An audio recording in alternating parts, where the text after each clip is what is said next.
Okay, you're live. Perfect. Okay. Good morning. We're now live streaming on YouTube, and welcome to this meeting of the Landlord Services Advisory Board.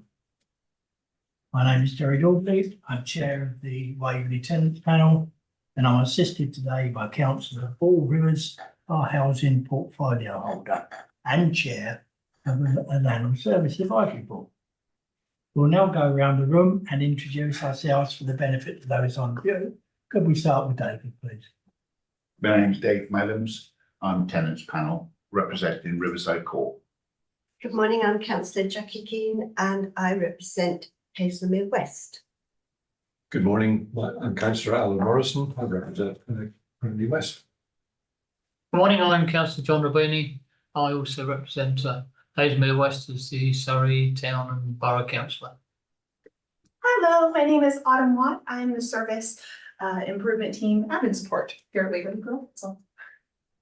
Hi, I'm Hugh Wagstaff, Head of Housing. Good morning, I'm Annalisa Howson. I'm the Assistant Director for Housing for Waverley and Gilbert Councils. Good morning, I'm Rod Blackmore, member of the board in the Tenants Panel and chair of the Customer Experience Group. Good morning, my name's David Williams. I'm a Waverley Council tenant. Good morning, everybody. My name is Paul Rivers, and I'm a councillor representing Binscombe and Charterhouse here in Godalming, and I have the pleasure of chairing jointly this Landlord Services Advisory Board with Terry. Thank you. We start with the meeting. Apologies, but Okay. We've got apologies from Councillor Janet Crowe, Sally Purcell, and then an officer apology from Sharon Thompson. and I'd like to add Rod at Stratford. Okay. He's not here, and he said he might not. He's unwell. We never get it right, mate, don't worry. I'm trying for it all anyway. So hopefully you've all had the opportunity to read the previous notes. And do we have any questions on that? Or any comments? I have a few, Terry. In number 105 in the notes, in the minute 105, last time I asked officers to look at the timescales set out in the senior living scheme consultation feedback. And I guess Sharon is going to be looking at that, and we'll probably get some feedback at our next meeting.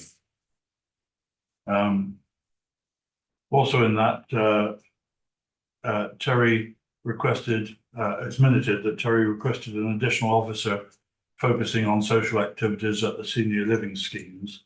I think you were not looking at a specific additional officer. No. Although that would be wonderful. We're looking just for some additional focus on social activities in the senior living schemes. Is that right? That's correct. Right. And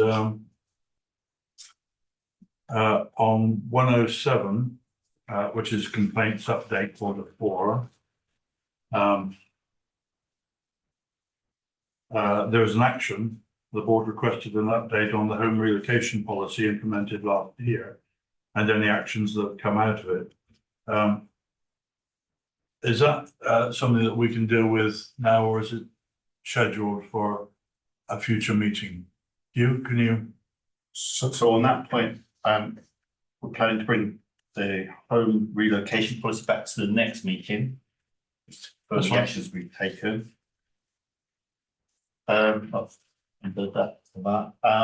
Just going back to your other points, is we have reviewed the timetable for the actions for the senior living improvement plan, and we'll bring that back to the next meeting.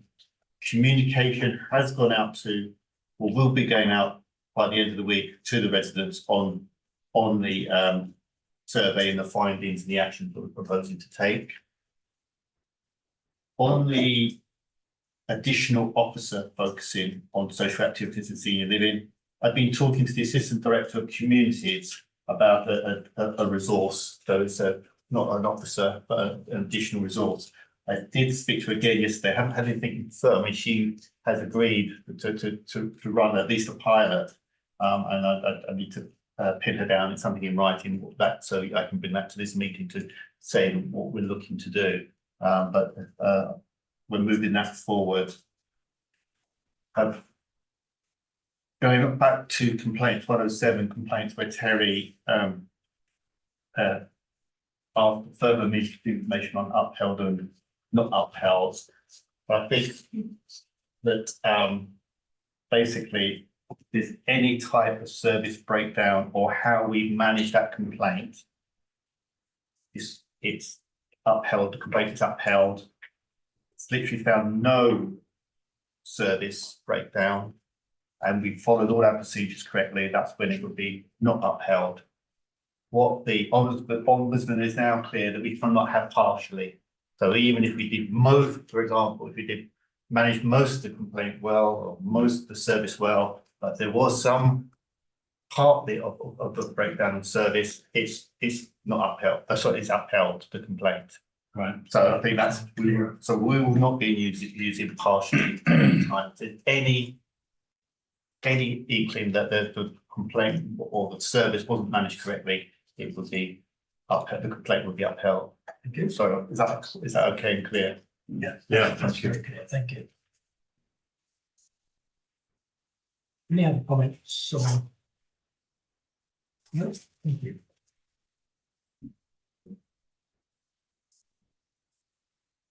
So, are we happy to clarify those minutes? Agreed. Agreed. Declarations of interest, Christine, have you got any? Nope, none received. Or questions from members, from the public? Nope, none received. Any questions from members? None received. Thank you very much. So we move now to item 6. And that's news report, an update. I'll briefly run through it and just time for questions, comments. Just to reassure board that the repairs options appraisal is moving forward, and we should be able to distribute copies of the draft report to the portfolio holders hopefully next week. Just directors sign off for that. So that's progressing. Recruitment, we've discussed it quite a number of times, that that's still a challenge within the service. But in the report, I've highlighted that is a positive thing as well. It brings in new talent to recruitment and makes us, or ensures we review where we need resources and what we're actually undertaking. So 2 things. We've actually engaged an additional HR support to help us with this recruitment. And part of the process, we do a skills analysis, gap analysis of where we need to focus the team's resources. So I think that would be something I regularly report back to you on our progress on the recruitment. Tenancy visits. The board asked for clarity on the purpose of the visits. And really, our initial focus on the visits is to build a clear and accurate picture of tenants and their households with data that supports stored in a way that we can support tenants at sustainment. Identifying fraud or unoccupancy is a secondary outcome. It's not the main purpose. And for example, when we use that data is when we talk about the delays in doing work around winter safety, we're able to use that data to identify particularly vulnerable tenants who would need some mitigation in terms of the risk around water safety. So that's to really emphasise the priority of the visits. We're still working on the form, and we'll present the form to you when we feel the team is working for the team. I think I think what we just really emphasise is it's about just getting the information about the residents. If we can achieve that, then we can roll out the visits to capture more information and more information about the property. I don't know if anyone's got any comments on that. May I say, I'm really pleased to hear that because I've said before, I think there are quite a few vulnerable tenants out there that we don't know about. And apart from water safety, I mean, there's obviously a lot of other issues that are brought to light and where we can help them. So I'm really pleased about that, Hugh. Yeah, I totally agree. I was just using that example because I'd used that example this week to resolve that. But thank you. John. Yeah, all I wanted to know if you got an answer, if it's happened. Do you get any objections from the tenants about us inquiring? Because obviously that might stop some of the data. Or are they normally quite happy to give you anything that we want? To tell the truth, I haven't spoken to the team recently, have it? I spoke to the manager and they do some role play when people in terms of preparing themselves, but people are resistant to give the information because we are asking for sensitive information and it's, I think that the way they're approaching it's like a conversation, getting, and especially around about their ethnic origin, their sexuality and stuff. They're actually moving towards people just ticking a form for them, so they don't have to ask the questions. So that's the kind of this. So they're getting different techniques. People that are doing the visits are experienced, and it's they're making their judgment to how they approach that particular person. But I'm sure they are going to get people that resist and not even open the door. But I think when they've opened the door, I think it's halfway there. And I think that it's to the team to build up their skills and how to approach people in different ways. So yes, it is one of the challenges, and I think let's say recruiting people that can meet that challenge as part of their skill set that they to glean as much information as possible out of people. Yeah. I know it'd be like if you knocked on the councillor's door, they'd probably object to everything. Oh, the other thing to say is that we're promoting that we're doing this, so it will be some People's Magazine, and we can make sure there's something on the website about the purpose of the tenancy visit. For us, it's critical that we collect that information, so we've got detail. You know, we need to know who's living in our properties as much as we need to know what the properties are like. But also it's an opportunity for us to build a relationship with tenants and rebuild that landlord-tenant relationship, you know, so that we're not the council, we are people who will visit and care and want to understand your circumstances. So it's really building that relationship as well. So sorry, if you're doing that, does that mean you'd leave a name behind for them to contact so you do build that personal relationship? Or would it just be a team number that they phone knockers? It would be a team number. However, we do have information available on who your housing officer is for each of your areas, but we need to make sure that people follow the correct communication channels so that any issues are logged and triaged, and then we can respond. And just going on from that, Annalisa, thinking about our older tenants who probably don't use computers and that, there presumably is some kind of telephone number that they can use, or because you see, you know, my feeling about this is that it's in all the tenants' interest to actually, you know, talk to the team, because at some time they're going to possibly need help or advice on something. So it's in their interest. So they might be reluctant at first, some of them. But if it's explained to them that, you know, as the landlord, we want to help them as much as we can. And I think this can only be to the good. And yeah, I'm sure there are people that don't want to talk to, but they are our tenants. And I think that's, you know, that is something the team will keep an eye on, is their success rates. And then we'll be able to, as their feedback, we'll be able to identify those issues. But as Hugh said, at the moment, it's not being raised as an issue of not being able to speak to people or access. And then just the last item in the report is mention the Chartered Institute of Housing South East Conference, which Terry gave a presentation, and Katie Riley our strategic asset manager, also did a presentation and I think chaired a session as well. And a number of the tenant panel also attended the conference. Yeah, I mean, we had four of our members that attended this 2-day event, and Rob's going to say a few words. Yeah, just some notes that I've actually made from the meeting.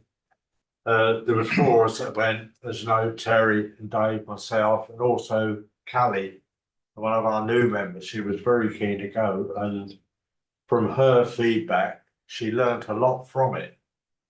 There were various workshops going on. We visited quite a few, and from what we read out of the speakers, that there was a concern with housing and people's ideas of where things are going wrong.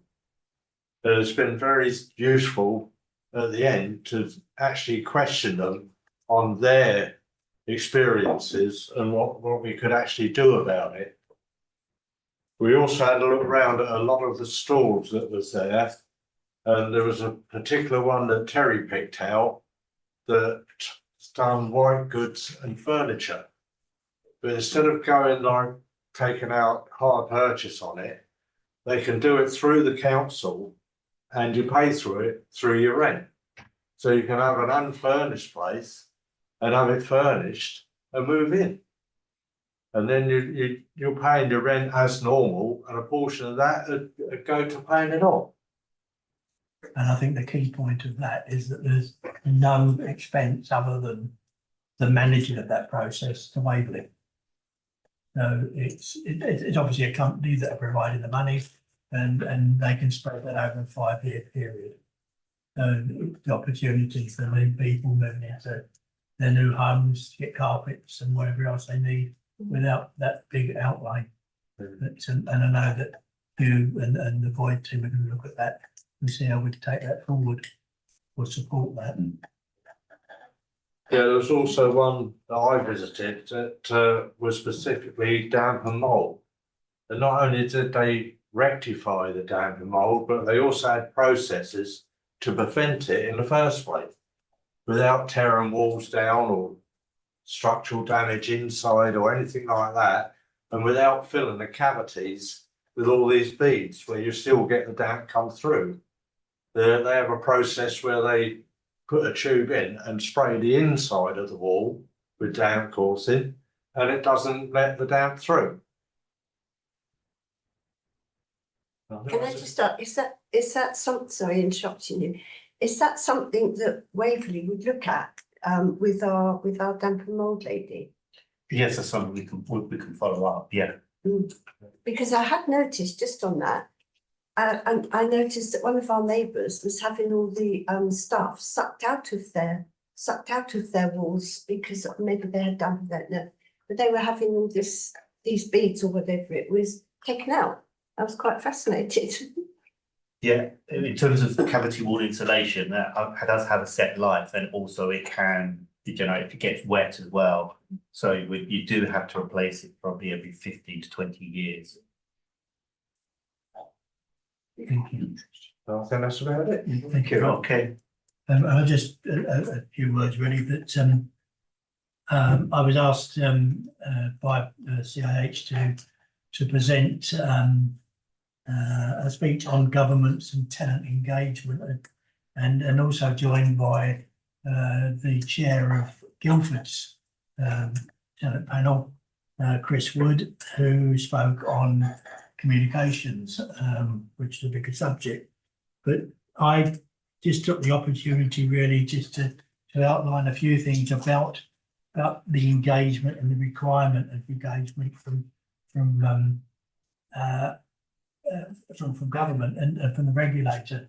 And it struck me when I was preparing for it really was, well, there's an assumption really right at the beginning by government, by regulators, and probably by all of us, is that tenants want to engage. And I'm not absolutely convinced that they do. And that's going to be a problem in the future if we don't engage. So we need to encourage. And I spoke about that, about making sure that we change the view from some tenants of how they see Waverley Housing Services and how we provide that service. So, and it's good, I think, that we're going round and visiting them all and making sure that we can bring that into it and say, well, we need to talk to you. And it's always nice to talk to somebody you know. But I mentioned really about, you know, if we're going to do this, we need to look at, is engagement the right word? And I don't believe it is. It's, to me, it's tenant involvement. We want tenants to be involved. Let's call it that. Let's not, you know, move on to that. And we need to be, tenants need to be at the forefront of everything, really. Need to be policies, repairs, actions, whatever that is, parts of that procurement process. And there's this word that says a balance of power, that, you know, there should be a balance of power between tenants and the managing organisation. But I really enjoyed the opportunity and got some, I think, favourable feedback and look forward to next year. Thank you. So, Well done. thank you. So we move on to item 7, and I take it that's you again. This is the repair policy that should into the last meeting. I think we've done quite a lot of consultation. I think we're just getting feedback now before it's signed off that people are happy, that it ensures that everything's covered within this policy, particularly the policy statement, that this gives tenants, staff, contractors a clear vision of what we want our repair service to look like. That's really the key purpose of this document. It doesn't give all the answers, but it's given that vision, what we should be working for, what our policies, what our contracts should be delivering this policy statement. I don't think I'll say too much more because I think we've had a number of pre-meetings on this. I wouldn't let any last feedback before we sign it on. And I can confirm that the tenant panel has had the opportunity and to feedback and have done so. And was it positive? It was positive, yes. If I can just ask a quick one of you on in 6.2 tenants' responsibilities about in our packets on page 21, there is one of the bullet points says replacing damaged or missing tiles to hearths or surrounds. However, if there is a gas fire or back boiler in the fireplace, we will remove this for you. I didn't quite understand. I mean, you're going to remove gas fires or back boilers. What's that got to do with damaged or missing tiles to hearths and surrounds? Got a bit lost on that one. I could try and count, but it's probably about 20 bullet points down from the top. So this is on page 21. 21. Our pack. Yeah. It's 6.2. Yeah. We're replacing them.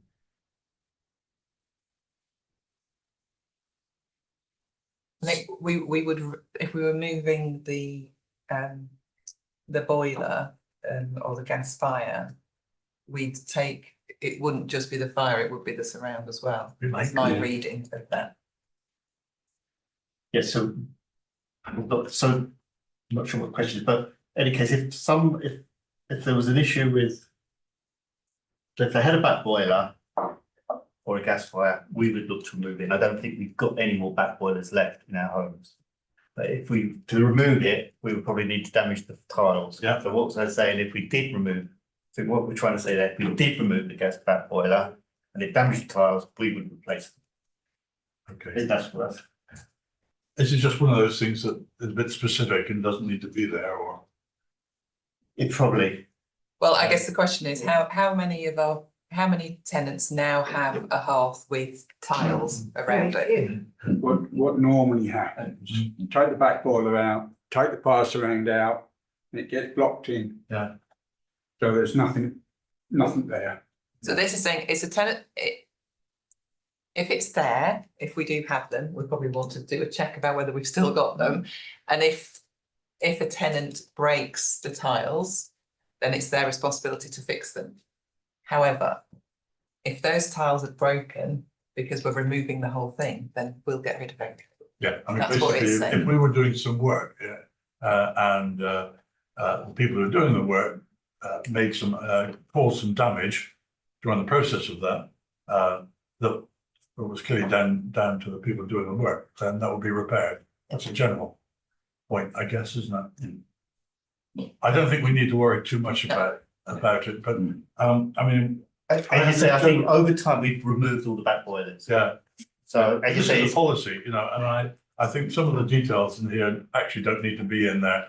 I am a bit of a policy fan anyway. but that's why I focused on the statement. Yes, I agree with that. Yeah. Because otherwise, you know, if you change page 13 and page 14 of the introductory secure tenancy agreement, then you'd have to change your policy. Yeah, you know, that, but I think everything's right up until section 6, and then you call that standards after that, and then if you made changes to that, nobody would need to know on here, or the exec or whatever it is. So you can make changes to this at any stage. We have the delegated authority to make minor changes. Exactly. So that's. Jackie? All I was going to say was, I think quite possibly the back boiler business was actually in the 1950, 60 houses, and I doubt if any of them still remain, to be honest with you, with the work that we do to our homes. I can't think that we maintain back boilers. I had a question on page 23. And it's the rechargeable repairs. And it's the one about all associated costs incurred as a result of neglecting the upkeep of a garden. I mean, do we actually still ask people to keep their gardens in good order? Because I can think of many that are in a terrible state, absolutely dreadful state. So we have many gardens, so to police them all, it would be quite a Exactly. challenge. But we do, when we do inspections around the estates, I try and identify gardens that are out of control and need work. I mean, many of the times it is vulnerable people can no longer look after their gardens, and we use the probation service to actually clear gardens when people can't cope with their gardens. So yes, but I'm sure it's not 100% that we're tracking down on every garden, I must admit, but that is something that we do monitor, try and monitor, look for when we go out, and actually do take action. But most of it, as I say, is really trying to help people get their garden back under control. Yes, and I mean, the other thing about that is, you know, keeping the gardens in good order, it should be expected, but also the fact that people just, you know, they chuck the stuff out in the garden that they don't want, and you've got all this rubbish around in the garden, which encourages rats and everything. I mean, old furniture and, you know, fridges and everything. When I drive around, I see sometimes in the gardens. And really, it's dreadful because we have got a service that could remove that. And some of it has been there for a very long time. So, you know, it just seems to me that our tenants really should be looking after the outside as well as the inside. John? Yeah, I mean, overall, thanks for the reports. I read it through and it was great. Couple of minor things on page 21 again. We talk here about dealing with gas leaks and appliances for long year and replacing fuses to appliances. Do we make sure, or can we check that it's done by an accredited person? Because as a homeowner or anything else, of course, you're not allowed to work on your own house unless you use accredited contractors, etc. But I couldn't see anywhere in here that said the tenant must use an accredited contractor or wording to that effect. Because otherwise, if they don't get it done, does that put next door neighbour in jeopardy if in particular gas isn't done, or if they did it wrongly because they try to get in a cheap way of doing it? So this is the repairs policy. I think what you're talking about is tenant improvements. So if I don't know, I'm just reading that. Yeah. So, I mean, I use this in plugs. I don't even think you can use them anymore, but No, there are some. I'm some looking areas. mainly at the dealing with gas leaks on appliances that belong to you. I just wondered if there's a rider in there to say that they should be using a properly qualified contractor or something. Otherwise, if they say dealing with gas leaks on appliances that belong to you on its own, standalone, and I can see somebody getting the next door neighbour who's a good DIY person and doing it, I just get concerned if they do that and something goes wrong. That's something we can. I think I'll take that away and speak to our gas surveyor about that, whether that should be there at all. Or Yeah. whether put the words as you're saying, and I think also the bullet point above, maybe is something else that we need to actually. Because again, repair or replacing gas cookers, again, going back to your point, it needs to be an accredited person. So those are two good points we go back. We'll probably also look at the other one about electric cookers as well. I think what I'm trying to do is safeguard the council. Yeah, we and neighbours. we can look at adding that needs to be within accredited operatives or right phrases. Just one other point, that if you're having a plumber to do anything and it's involved in the gas, they must have a gas safe certificate. Yes, yeah, and I think that's the point. Yeah. Got it. We'll pick that up without gas surveyor. And the only other comment I've got really goes back to what Jackie was saying. You both saying really about the condition of the garden. But what we have to make sure is when a tenant takes over a garden, that it's in that condition, it is in a good condition and not overgrown. So it's unfair to give them an Hedges as overgrown garden and then say, you've got to put it right when you leave. And that's part of the void standard, so that works. It is part of the void standard, yes, I quite agree. Thank you. Any further questions or you? So one point that was raised before the meeting in discussions is that there was no, I think in the policy statement, there was anything about assessing the needs of residents and their circumstances. So I thought we could add a bullet point here in there that the health and vulnerabilities of a household will be considered when assessing priorities of repairs. If that's okay. And that feeds into our earlier conversation about the tenancy visits and getting the household details. Thank you. Any other questions? I'd just like to congratulate you because it is a really good report, really good. Thank you very much.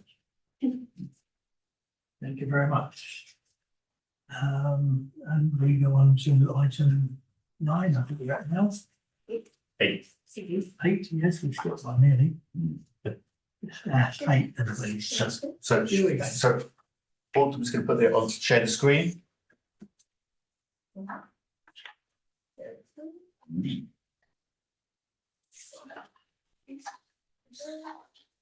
So this is now our landlord services performance scorecard. It's something that we've been working on well over a year. And so the first part, we're just going to talk about the format of the report and that you're fine, and then we can move on to the performance itself. And I suppose really just want to get the board that they're happy with this reporting of the scoreboard. And this really reflects all the requests that you've made. Sharon has put an awful lot of work into this, and so I need to thank her for that. She's tried to pick up everything that people are looking for. So we are transparent and you can scrutinise us, monitor us, ask questions about the service. With these number of now performance indicators and the way we're presenting them, you know, we are transparent now. Are we meeting the regulators' consumer standards about being transparent? So if I just go through the top example, so apart from these 3 indicators, the others are monthly indicators. These 3 are, because it's such slow progression, they're not going to be much change month on month. So it's to actually do an update every 6 months. So if we go along the top line there, we start off with a reference number, then we actually describe what the performance indicator is. And again, a lot of work has been done that we have got a clear definition. It's consistent, and we have consistent data results. People ask for a trend, so we've got the last 6 months of performance. Then we've got a little graph. I don't think the graphs are working as we envisage, but it gives you an indication of how things are going. Just confirms what looks good, i.e. the higher on these ones, the higher the better. So we have a target of 85%. There is a tolerance. Tolerance is around before it makes it go red. And when it goes red or amber, they will go on to our second report that we're going to discuss, the acceptance report. And then at the end, we have the frequency. So the idea is that this report will come to you, and we will present this part of the report for you to go through. You can ask questions on any part of it, clarification. What we will present is the exceptions where there's issues around our performance, and we'll come to that report it's an annex to this report. So I think I just want to share just some feedback. Is this what people, the board were looking for, board members were looking for? Does it meet their needs? And I suppose that confirmation that this is, we are being transparent. But I think this is, literally years of work. We had a workshop a couple of months ago, but then we've had other workshops in the last year with Amy Walton. So this is really something that's been developed over the year. I think the key risk is it is manual, so it is, and I think that's the risk is and it's time, and it is relatively time consuming, but it has to be done. And I think that will be our next step is how can we look to automate this information. Sorry, Joe. I think it's a great, very concise report that gives us the chance to go through it and look at it in detail, come back with some questions. But for the vast majority of things, I think it's going to be, it'll cut out a lot of discussion because it's all there. But I can see we've got one little blip in the data there on SQO2, where you sort of you're reporting a gradually increasing number of homes have got energy efficiency of C and above, and then you go 71%, then you go to 75%, and then you're down to 71%. So there's obviously something happened there, but that's a minor little thing. No, yeah. And it distorts your data then because that shows being amber, whereas in actual fact it would have been a green. But yeah, you're going to find little things like that occasionally. But I think it's a great report. John. Yeah, I agree. It's a good report. It's easy reading. Everything looks fine. The only point I'd make is on page 3 of 10, which is HW01, where you've got red because you didn't meet the tolerance of 5%. And yet we're saying throughout the year it had, except for April 25. And it just looks distorted to me that I don't know whether you've got all the figures there yet or not, but I'm not sure it should have been in the red. I don't know. What I'm saying is that to put red there, I looked at that and thought, oh God, we're way out of line, but we're not. It is literally. It is, we're not meeting the target in April, so therefore it is red, and that will be in the exception report, so there'll be some narrative around that. So I think, I mean, it's great. Yeah, we've been meeting target all year, but then bang, something happens and we can't go, but we met target last month. No. The fact is we haven't, so we need to. It just made me panic a little bit when I saw the red. Yeah. When I looked at the figures, I thought, well, we could make them softer pink, but no, I think it needs to pull out that there is an issue. That's why it's red. We need to then demonstrate to you what are we doing to change that and get back to compliance. Because it also showed in your trend graph 3 there where it seems to drop off the end of the page almost when it goes down. And I think that's the issue with these graphs. I suppose the picture solid, they don't quite work. But I suppose it does give an indication. I suppose you've got to understand it is compliance. We could be just totally on top of these things all the time. So I think that's the other reason that we've got it in this kind of format. Thank you. Yeah, I totally agree. Really good, simple to read once you sit down. And I would say that the thing about the 89.3% in April, that's the question, is it why? And that's the question we can ask because it's there. And I'm sure that you'll be able to find out. And I think the front page that you've given, well, I've pushed it through the front page, which is the key part of it. Really good. I don't know if you're going to speak on that at all, but to me, that really identifies them. And if you're really keen, you can count all those settings there on our order pages, which I looked at 47, and how many we actually are on target, which we got the full one, but it's great. Thank you. And with regards to the exceptions, but there may be that the board want to focus on specific area where perhaps it's not exceptions, but they want to know underneath what the performance is. So I think it gives you you've got this information, and it's, if you want more information, is to request it, and we can give that presentation on that particular area. You know, we might be saying now we're doing this in voids and it's looking good, but you might say, well, we still want to discuss that area. But as I say, this report, as I say, we're just looking to be in the pack, people to review, comment, but the reds and the ambers will then move to the annex, which is the exception report, which we can move to now. Thank you very much. Any further? Except annex, the next paper. Sorry, oh, nine, apologies. Yeah. So here we've got the exception report.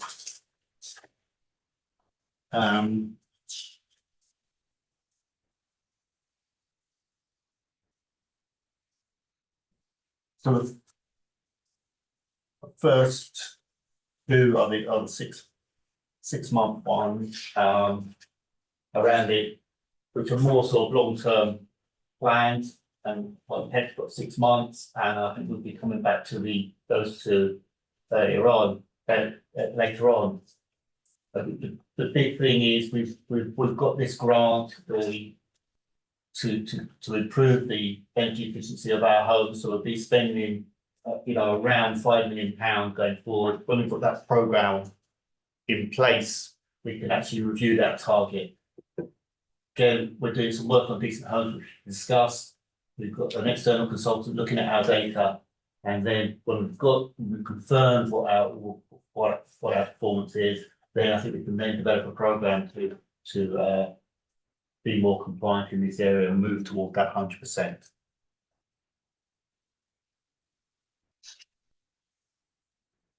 The next one along the line is gas, where again, we need to always look to be 100% with gas, and so unless we are 100%, that big gas will always be on our exception report. It goes back to the point that at that time there was 3. It was 4 non-compliant, but 3 are, since we did report, are now compliant. We've got 1 outstanding on access. So again, it's giving that reassurance to the board that we're on top of gas safety. Electrical, next one, HE01, electrical condition reports. Again, we're having challenge around 127 homes where we haven't got the data. We're saying non-compliant, but that's because we haven't got a 5-year electric check. This issues are around access. Then we come to the one about Legionella, water risk assessments. So the issue was, this is when we do the risk assessments, and at the end of the month, there were some issues around gaining access. The 2 properties that became compliant after a visit on the 2nd of May. So looking to give you reassurance that we are on top of the water risk assessment. The next action is the one we kind of discussed last meeting, and we mentioned it earlier in the meeting, is the remedial actions for water risk assessments. So when we do a risk assessment, they will identify actions to be taken. Here, we've got a challenge, because we do not really have a contractor to undertake those works, and we discussed, a report was going to the executive last meeting, where we're looking for an additional budget and the authority to procure a new contractor. So in the meantime, and this is, we're looking at, well, we've developed a mitigation plan to minimise the risk to the most vulnerable people in our homes. And part of that plan is communication, information, but also to increase the amount of water testing to check there's no Legionella in the water. And so we are developing a plan and reviewing everything that needs to be done in the different properties to ensure that we can do as much as we can with the contract that we have at the moment. So want to move on to the next page. I don't know if anyone's got any questions or any other assurance around these issues. Can I ask on 174 non-compliant homes, has that improved now? Because smoke alarms are very important. So that's the next. Is that the next page? So- Yeah, we could go. Yes, should we go on to the next page? Yeah, so I agree. So I suppose it's to give you some reassurance, but no assurance, is the issue we have is we've got records of smoke detectors being in those homes, but we haven't got the date of when they're due to be replaced. So that is the issue. And it is around focusing on a programme. So we totally agree it is very important, and we continue to work with the contractor to gain access to those homes.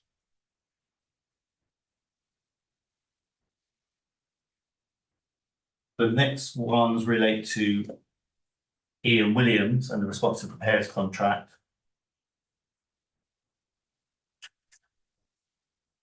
So to some extent, even though the performance is not meeting targets, there is that continued slight improvement in the way that Ian Williams are working. And we can say there's text there on how we continue to work with them, but we realise there's still huge amounts of work to be done with Ian Williams. And then the next one is the number of overdue responsive repairs, which is over 48. So that's 48 jobs that are over 28 days. Now, for those individual tenants, I understand it's concern and probably causing them stress. But I think what that figure does show is it isn't out of control. There is control. We just need to keep pressurising them to get this down to the target levels. Hi.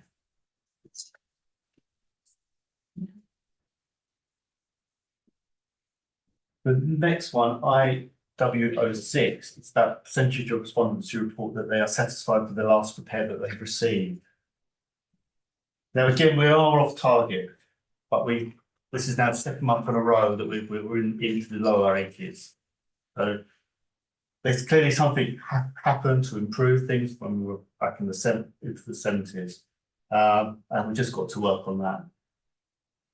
And we clearly know that tenants get their repairs done in a timely manner and done on the first fix. That's when the satisfactions are higher.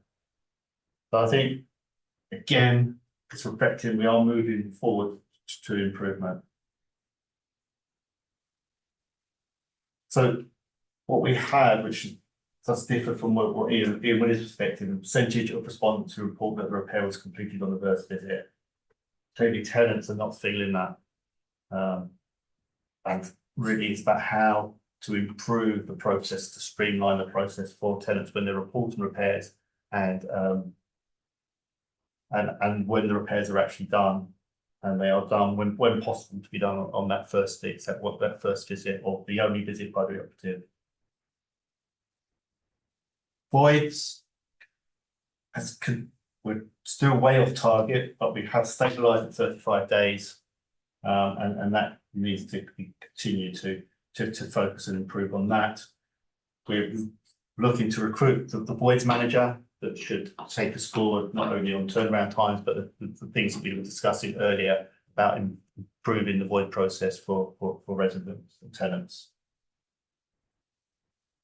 And then the last one is complaints, stage 2 complaints. There was one complaint we did not complete in the time required, but that was 1 out of 10. So again, yes, we wanted to meet that time target. But I think it's just giving the reassurance that things aren't out of control. And it's just like, it's just that one that slipped, but it just give the context. I think that Councillor Rivers likes to know is the context. You know, even though we're in the red, it was one complaint, and of course, but to think about that individual person who received it late. But I think that reassurance that things are within control. So that's the exception report. Be good to know what the board feels about that, how it's presented. This is what they wanted, and then we can perhaps discuss the performance as well. John. Yeah, I think it's again, very well laid out report. You can see it easily. The red stands out, so we can see that. We can see the amber, great. The numbers reflect what's going on.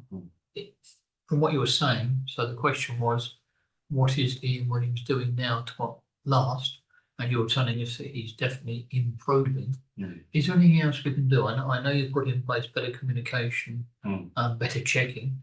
Are you looking at anything else to try and improve from this figure? Try and get him to do a little bit more?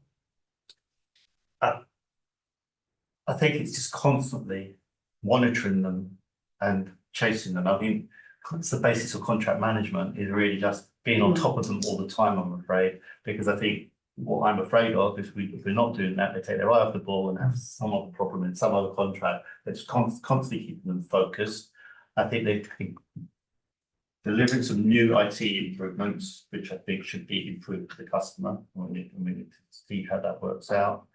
They still have that commitment to improve. And one of the options maybe give forward is to renegotiate to see how they can improve the contract even further. For example, they've still got this hub in Birmingham that manages the repairs and plans the repairs. And does that really work? Things like that. Because generally when the operative gets there, that's fine, but it's the actual planning and the scheduling of the work, it seems to be the real challenge for them. And we just, to tell the truth, it's just constant chasing them. I don't think there's at the moment anything else. I mean, it just seems quite basic, but that's what we've got to do. Hugh, I think last time we were talking about the communications between their office and Waverley. We were trying to marry them up so that when a person rings, you know, it just doesn't go through to Williams, it comes through to Waverley so that we know what's going on. Is that better now? Is that working? Yeah, generally I think the communication with Teams is okay for what it is in a separate hub in Birmingham. So I get feedback from Helen, who's the manager of the call centre, that's fine. I don't know what tenants feel about ringing up. If they're pressing all the buttons and stuff, I think that's quite a trial, I would imagine. But I think it's the people in Birmingham, do they understand what Waverley is about in terms of properties, tenants, you know, and I think that's what I'm highlighting to Ian Williams now, and to say there's examples of this that they're not really grasping what's required down here, and then that causes the problem. Would it not be? I mean, I don't know whether this would work. Whether the first port of call from the tenants is to Waverley, and then it can be related properly to Birmingham. So but under that's what happens. I think that's what happens. So you do, so there's this chain of communication that sort of more people involved, more likely to go wrong. So that is one of the issues. And some of the improvements we've been making, Matt's been working with the team and giving further advice about diagnostics and understanding, asking more questions about a repair to make sure that we've got comprehensive information. And also to make sure that the right repairs are being passed to the right contractor. Because we've also had incidents where jobs have been sent to Ian Williams which actually aren't in their scope. So, you know, there's training and support in all stages to make sure we're smoothing out those errors and picking up and when there are issues. I mean, to be fair, Matt is very good at that.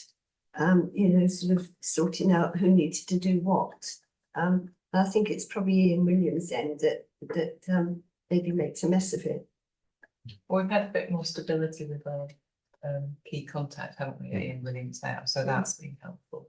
And that's something we've been lobbying for, to keep a stable team. Sorry. I'm not you, are you? Can we just have a quick look at IW01, the second one down there? It says percentage of emergency responsive repairs completed within 2 hours. Doesn't that mean percentage of emergency responsive repairs responded within 2 hours? Not completed? Well, they respond by just making safe. So they very rarely complete a repair. So it would be, so the 2 hour measurement would be from when the call was made and they attend site. Right, that's what I meant. Yeah. Yeah, so it's just to make sure that for an emergency repair, they need to get there within 2 hours. Not that they've necessarily made it better in 2 hours. Isn't it just a response issue that we're interested in? Yeah, so we'll check that wording and should be the correct wording. Great. I think it's great, you, by the way. No, I think we could thank Sharon. She's done an awful lot of work on this to bring it all together. Yeah. To Big as I say, matter of praise. for this board, at ONS, to be able to actually, as I said, scrutinise, challenge us, understand what the service is doing. Thank you. Any further comments? Thank you, Hugh. And we're now on item 9. Service improvement. Services. Group. Service improvement. So Yeah. again, Sharon brought this all together. Again, so all these actions now have been brought from all the different action plans we've had, all the comments we've had from HQN, the regulator. And so this is not the final version, this is the version that we'll be working to, and any changes now would need to go through this board. So this is the version that we're working with. New things will come up that we need to add, things will be completed and they're no longer needed on the plan. So if I could just go through the structure, just to confirm. So we've got the improvement action, which we try to make as smart as possible. What consumer standard in the regulator's consumer standards, what area it's covering, the target date. And so these target dates are now set, and for us to come back to this board for any changes in those target dates, who the lead officer is in terms of the job role, and then the source, as I said, so we can track back where does this improvement action come from originally. And so the top one is the asset management strategy action plan. So I think we could just confirm about the plan. I think it's just general agreement. The plan reflects what our discussions we've been having over many months. As I said, not set in stone, but any changes now will be managed and controlled by this board.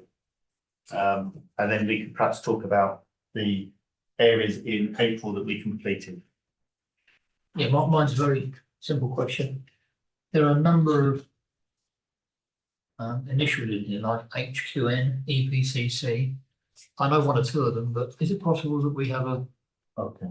proper name for them? Because I must admit, I don't know what HQN means. Okay. What is HQN? That's, Excellent quality network. yeah. You see? Very good. No, but we probably, but you want to split. Oh, yeah, so it's Housing Quality Network, it's the consultants we got in to help us, before we knew the inspection was happening, we wanted to do a mock inspection and a self-assessment. So we've procured HQN to do that piece of work. And so they didn't complete that piece of work before we had the regulator in, but they gave us a kind of a quick overview and identified areas for improvement. So we probably should change that to HQN mock inspection. Just to clarify, because you use it a lot later on. Yeah. So just explaining that one. Any further questions? Okay, so this is the plan going forward, and then we're just. So what we've highlighted, there was 4 actions to be completed in April. So they've been marked up green as complete. And then the last one. There we go. Was recruit the tenancy visit team and implement visits to ensure every home is within 2 years. We've discussed that quite a lot already today. But they're all in place, and so we've met that target. So again, this should be a brief item because we're all greens, we're meeting the target. But again, the board got the opportunity to raise any concerns, anything that's coming up, any updates on anything else. I think when we are meeting the greens, this would be a relatively short item. So it's 4 greens. And I'll finish there on this and I'll take any questions. I think we're all happy. Everybody's happy. I guess this is why Sharon's on holiday. She's thoroughly exhausted after. I just make a suggestion that might be helpful or not. Obviously, we reported on the greens and the things we've completed, and that's good for you to see. But would you like to see what's coming? Because I noticed that there's a couple of things where the target date's the 30th of May. So do we kind of want a different shade to identify what's coming in the next month or the next 2 months, so you can get an understanding that progress is being made on those items? But that's up for you to decide what you'd like. There's a few things, 30th of May, and then we've got the 30th of June. But if we're now at the end of May in 2 days' time, but we don't know whether that's completed. So no, I think the idea is you wait for the next meeting. Month, yeah. I mean, I think we would, if we had concern, if we've got concerns about anything that we're not going to deliver something in the next couple of months, we would highlight it as soon as possible to the board. Yeah. Let's say something else. It might be just worth thinking about that if something is due in the next, before the next meeting, whether there is just that confirmation that things are on target. Because I'd rather you ask the questions about how things are progressing before we get to target rather than after the target.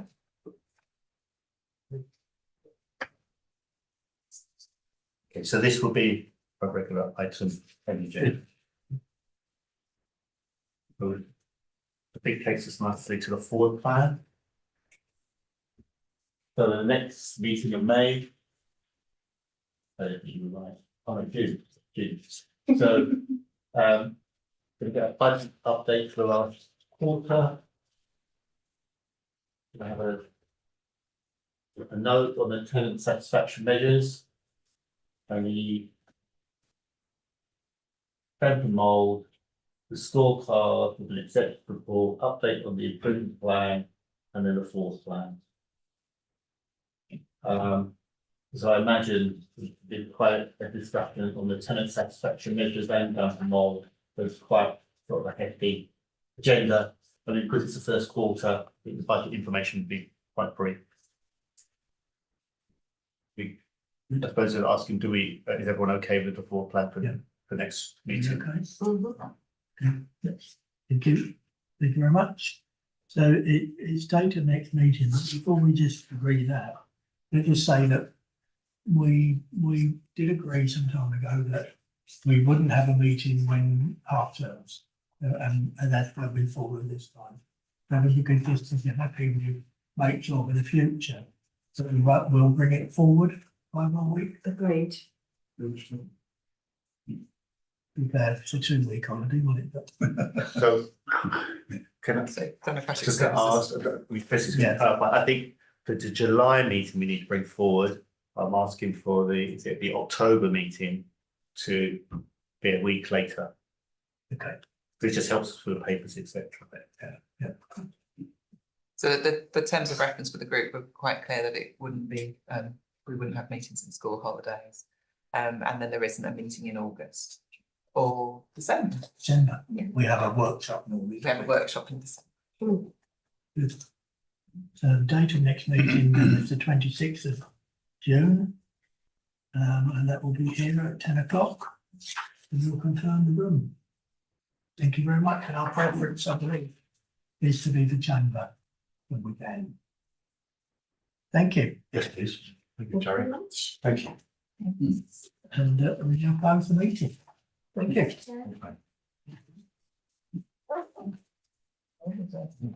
You're welcome. Really spot on. That's part two.